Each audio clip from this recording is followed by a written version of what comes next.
Ben geldim. Atana kim abim? Videoları benden kaçırıyorsun ha.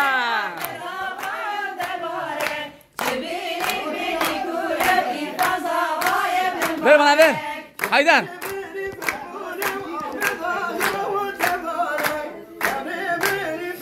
Fazla sallatma. Sallatma.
Kız otur.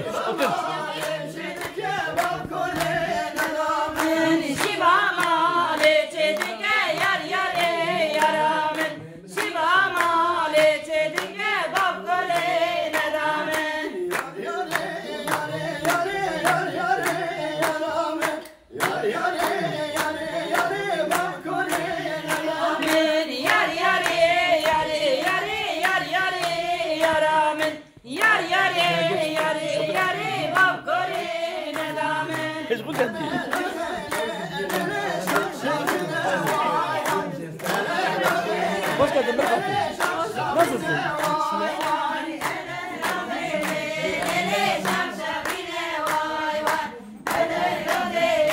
Ya otursana siz. Oturun arkadaş, oturun ya. Oturun. Bu ne?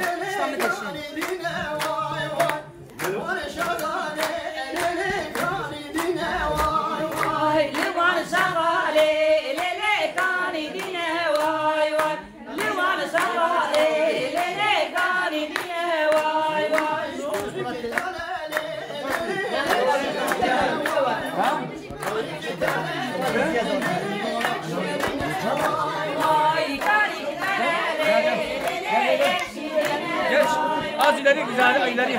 Az ileri git. Az ileri gider misin? Kardeş az ileri git orada otur. İleri gidin lan. Hadi ortaya vurayım. Ortaya.